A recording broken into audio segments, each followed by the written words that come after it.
Hey everyone, this is Hollander Cooper with GamesRadar.com, here with industry legend Peter Molyneux. How are you doing? I'm doing fine. I'm a bit worried about this industry legend thing. You've earned it. I think we can hang say on a it. second. Okay. Isn't that written on a tombstone? Well, not yet. Is it kind of like saying... We're just letting you know now that Right. when you have a tombstone, Okay. we're going to write industry That's great. legend on it. Thank There's you. nothing you Yes. can do that will negate your industry legend standpoint. So, lots of people know you from the past. You're the reason you have the legendary status. You have games like Fable, Black and White, going back even further with Populous. Now, can you explain for people who haven't been following you what you're doing now? What I'm doing is there's this interesting thing where there was this genre of game. I mean, you're giving out lots of awards this week to lots of genres of game. I bet you're not giving out any God game genres. No, we're not. That slipped through the cracks this year. That is the problem. Is there was this lovely genre of game called God games where you felt as a player that you had control over a living world. And that's the thing that I want to give people, a living world, and you have control over it. And the world reacts to what you do. And the control that you have enables you to be nice or nasty or good or evil, and to battle against your friends and to use all your godly powers to annihilate your friends. I love that concept. And I want to, when we thought about this, can we take that concept, which seems to be dying out as a genre, and can we reinvent it and reinvigorate it around these very simple mechanics, about taking little bits from some of the games that I've done in the past, like bits from a game, the first game I did called Populous, bits from a game called Dungeon Keeper, and bits from a game called Black and White, and can we mix them together and recreate this genre of game for today's hardware and platforms. Right, but you're not doing this under Microsoft's banner anymore. You're off on your own. So I'm off on my own. But, I'm an independent developer, and I'm really enjoying the freedom of being able to say, okay, well, let's do this. And so the first thing that we did was the Crazy Curiosity. And we learnt an awful lot from Curiosity, an awful lot what we learned from Curiosity we're putting into this game called Godus, and we're injecting all of these new features in as well to make something new and different, and doing it incredibly quickly.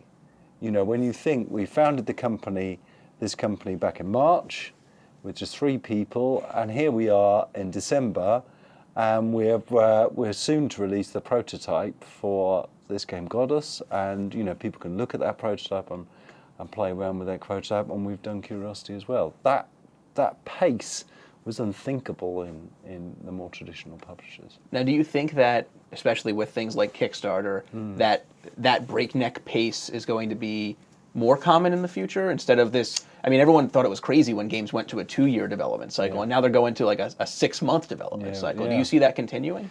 Well, we've got a problem, is that we, in the games industry have had this luxurious time of having 7-year console cycles, where we could sit back and say, we're fine, we can spend 2 years on a game, we can spend 3 years on a game.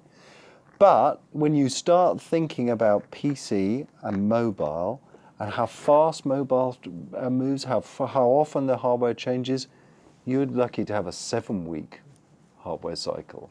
And so everything's moving that much faster. And what's even more exciting for me is the amount of stuff that you can use in the game. You can start using multi-device play. The idea that you can be playing on a PC or playing on a Mac, and then you can pick up your mobile phone and continue playing from exactly the same point. You can use cloud and cloud computing. If you've got really tough things to do on your local device, you can shove it off to the cloud. You can, and this is something we're doing with Godus, you can connect not 2 people together, not 8 people together, not 16 people together. In the case of Curiosity, up to 300,000 people playing together. All of this stuff we haven't even begun to experiment with it in the games industry. And so that means you have to move fast, because if you don't move fast, someone else is going to do it, and someone else will grab the banner of innovation. So that's why I love this time. I adore all this stuff that's going on, and all these different problems. Whether it be cloud and cloud computing, or how we charge for a game. The whole idea now that you walk into a shop and you pay $49 for a game, that's changing. It's changing as quickly as you could imagine it changing. So it's a very exciting time. And to go back to Curiosity a little bit, Yep. so launched it about a month or so ago? Yeah, it was a month on last Tuesday. Okay, so a little over a month ago. Yeah. People have been tapping away Yes. at the cube. Yes.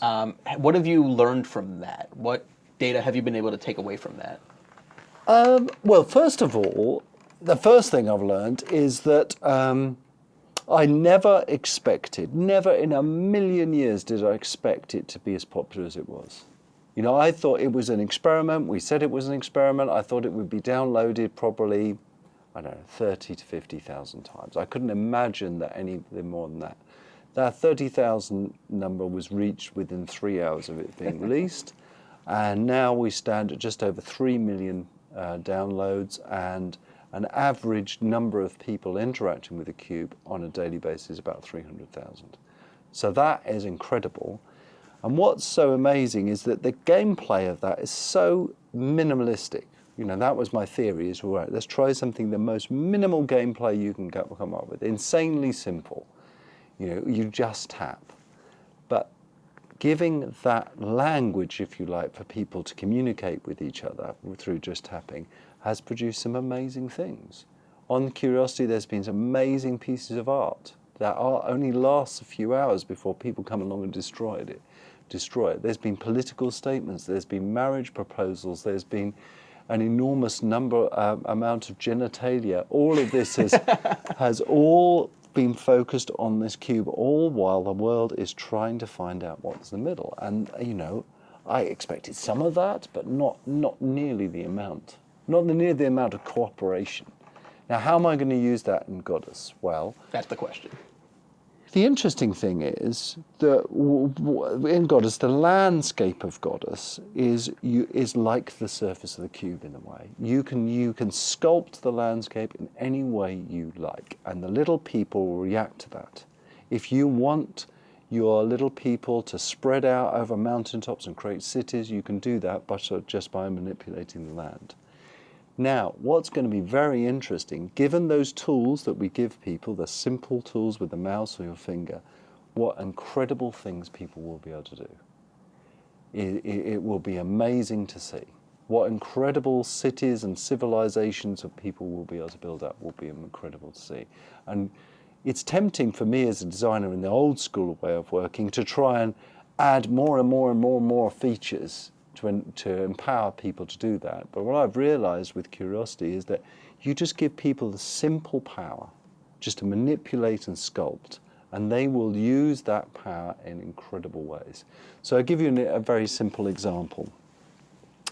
On the land, when you get the game, and we've kind of got it working in prototype, you can push and pull the landscape around and create these cliffs.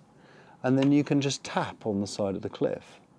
Now, why you're tapping on the side of the cliff? Because you want to kind of sculpt the land. That is all that we need for people to do some amazing things. We're adding the strategy in there is that the little people will find it very hard to scale those cliffs. Sure. And if you tap out little crevasses, then they'll find it even more hard, and it's going to be fascinating to see what people do. And that's just with that one mechanic, is that giving people this simple ability to do simple things and letting them decide how to use those simple powers is really fascinating. Now, do you think that, so is the approach to Godus sort of simplicity where it can be simple? Well, the approach is that you have got, you've got this place we called Homeworld, where you can spend, days, weeks, months, however long you want, is creating your civilization. And that civilization starts with two people, if you like, are Adam and Eve. Right. And over the weeks, using your godly powers and things called gift of the gods, your civilization gradually grows. And then at any time, you can take those little people out of that world, as many as you like, and you can invest them in a multiplayer battle. And in that multiplayer battle, it's a lot more fast-paced. It's, my people versus your people. It's using all the godly powers that we've saved up, and it's using the full force of the simulation. So when you throw tornadoes, there's a real strategy of how you throw them and where you throw them. If you're creating earthquakes, it's how the rules that these earthquakes follow. It's just absolutely fascinating. And are you going to be able to, if you want to focus more on single player, like just building your world out versus multiplayer, is there a complete enough experience for people who kind of just want to be the god of their people and not worried about other gods? Yeah. Well, this is the thing, is for me, sometimes I love the peace of single player. I love, sometimes I feel a bit embarrassed to go on multiplayer. Sure. So there's, when you've got this home world, and what you're doing is just helping your followers in that home world. But anytime you can take some of those followers and play through the single player campaign. And the single player campaign is a story. It's a story of you're trying to approach this thing called the Dark Tower, and you're taking your people on this journey to this Dark Tower. And I love that aspect of it, and that single player aspect that you can actually play through. If you take your little people, and I like this death mechanic, because death mechanics I've always had an issue with.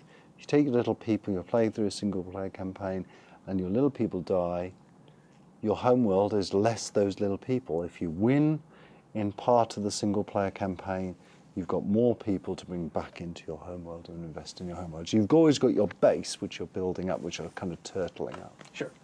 Now, because the game has such a fast development cycle, do you think that that's letting you be more focused? I mean, every fans of you and those who aren't fans of you all will constantly quote your penchant for big promises. Big promises. Is the smaller dev cycle letting you kind of stay focused and not sort of stray into that territory? Well, this is the reason to do Kickstarter. Well,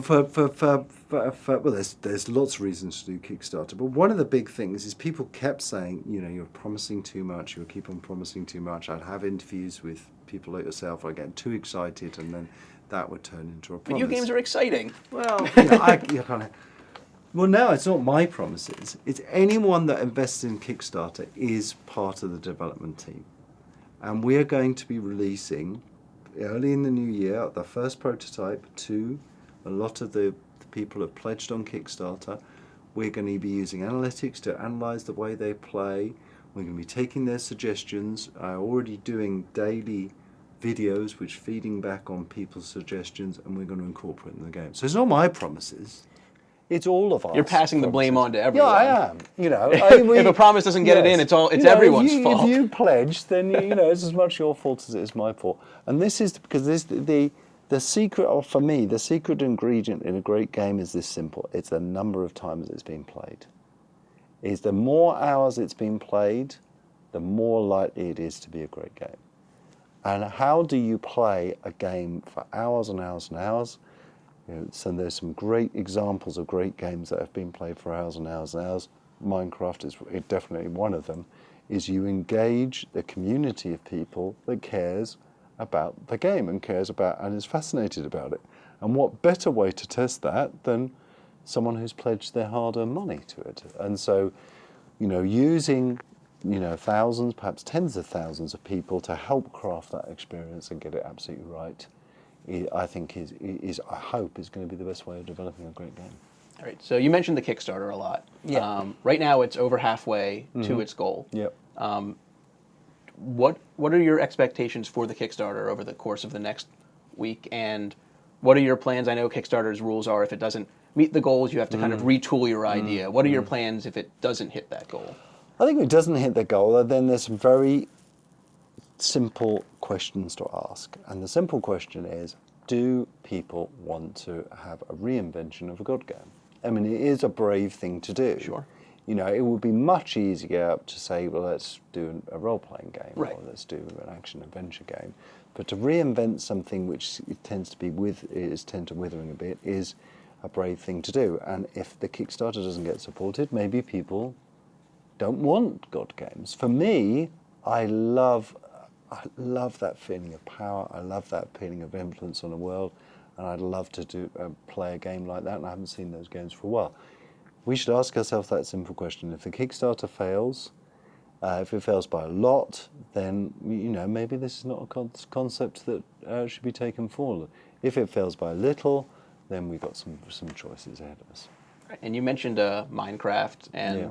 sort of your older games. Yes. Were there any specific inspirations for you when you went in to start redefining the God game genre that you pulled from? Well, I think it was it's the land manipulation from Populous with the I loved the digging and the tunneling in Dungeon Keeper. I loved that, and the strategic feeling of combat in Dungeon Keeper. It's the sort of beautiful world of Black and White. I'm blatantly stealing some features from other games that I wasn't involved with. I want the battles to be on the scale of the Total War series. I don't want it to be two little icons fighting. I think that the hardware, especially the PC, is great for supporting those big, meaty battles and then having your god powers in the middle of that. I love some things from Dust, the dynamic nature of the landscape. When big things happen, they should be really big. So we've got things like tidal waves. It's not a little 1 meter high wave. It's it's a land destroying cataclysmic event. So it's what I think design should always do is kind of cherry pick features from different games. Awesome. And we talked about this earlier when you brought up Kickstarter, but this year specifically has been very atypical. With a lot of the best games of the year, the most respected games of the year, came from small studios, and there were less giant AAA games. Why do you think that this year saw such a shift? Is it because the new consoles are probably on the horizon, or do you think it's something else? I think it's your fault. Probably. Because I think we were all moaning, weren't we, just a couple of years ago about the lack of innovation in the industry, and why is it always sequels? Why is it always games that are the same? And I think what that does is that sets in a few people's mind, a few brave people's mind, that okay, no, I'm going to leave my comfortable company, and I'm going to start up in a little startup. I was one of those people. Sure. And what do you do in a little startup? You don't try and take on Call of Duty. You try and do something differently, and you try and do something which bucks a trend. This is why we're doing Godus and why we did Curiosity, is because it wasn't something that you would apply to an existing formula. It wasn't like a sequel. And that innovation I love. That innovation I predict will last for a certain amount of time, and then some new things will be defined, maybe new genres will be defined, and within a few years you'll be moaning about lack of innovation again. So you're aiming for PC and tablets, but hopefully game does well, company grows, you're able to do bigger things, and maybe move on to the potential next consoles. What do you actually want out of the next console generation, and what would pull you back into developing for consoles as opposed to kind of tablets and PCs, which is your focus now? Yeah, I mean, I think that the main thing I want consoles to do is to realize that there's more to the world than just that plasma screen stuck on the wall. I want them to be connected. I want them to be as usable and accessible as my tablet and phone is. To take the techiness out of it, but to surprise us all with some of their delightful functionality. You know what? If you look at the 360, it was way ahead of its time. Oh, sure. It had really good avatars. It had, it had XBLA. It had achievements. All of these were invented almost by the 360, and that was in addition to the hardware. So I think for the next generation, it's going to be really interesting to what else they do, rather than just give us a nice, powerful box.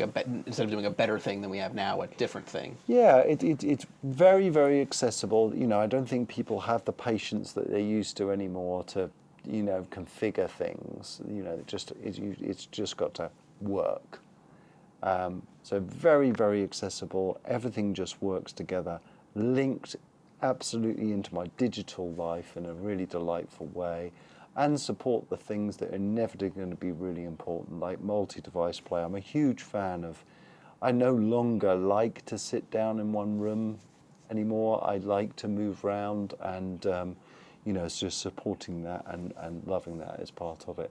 But I love consoles. I love the big opuses that consoles enable, and I don't think they're going anywhere. I just think that we've got lots more stuff. Sure. Now. So what this year specifically has impressed you the most, game-wise? It's been a sort of spotty year, hasn't it? I mean, there was a big lull in the summer. Right. I love Journey. I was one of those people that was sitting, saying to myself, "What the hell's going on?" And and I love the minimalistic approach of Journey. I love Far Cry 3. It's sort of the exact opposite of Journey. It is. It's complete opposite. But what they did so brilliantly is the characterization, and the characters were fantastic, and the open world nature of the game was just brilliant. I mean, I did find it slightly bizarre that I had to go killing sharks to make my wallet bigger. It seems, the shark skin wallet's pretty cool, though. Yeah, it is. Now I kind of want one. Yeah, I want one, but I'm definitely not going to go into my local bay and bring out a spear and start stabbing a shark. I like Black Ops 2 as well. I thought it was, again, it shows the real benefit of iterating a franchise and refining the rough edges, and they've kept on doing that. I thought, the zombie section, I loved that. I actually loved the Black Ops 2 zombies. I thought that was, they went way beyond the Call of Duty. You had to. And I had to. You had to. So there's been a few examples. I'm yet to play Zombie U, and we'll have to see how that plays. I played it a bit at E3, but I haven't played it other than that. Awesome. And so, if all goes well, when can gamers hope to finally get their hands on Godus? Well, if you go to Kickstarter and pledge, you're going to get your hands on Godus very early in the new year. If you don't pledge, it's going to be probably summertime, back into summertime, or early autumn, which you'll get your hands on. Awesome. And so what's in the Curiosity box? Just in case the world ends next week. We'll hold this section until then. I'm not necessarily. How close are we? Can you say that? I mean, I can. Well, we've just released an update.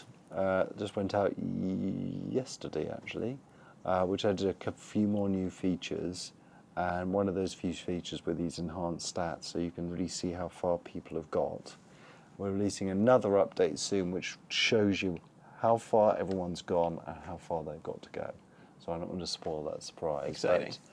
You're not halfway there yet. Not halfway there? No. Now I'm just imagining you said you only expected so many people in to be... terms of layers. Yeah. Oh, but, all right. But it is astounding to see how much has been done so far. Sure, yeah. How many tubes have been tapped it is away? Incredible. I think it's 10 billion taps. Is that all? That's a lot of skin. That's a lot of skin flakes being thrown around iPhones. Exactly. Awesome. Well, thank you very much. We're super excited to get our hands on Godus next year. Great. Thank you.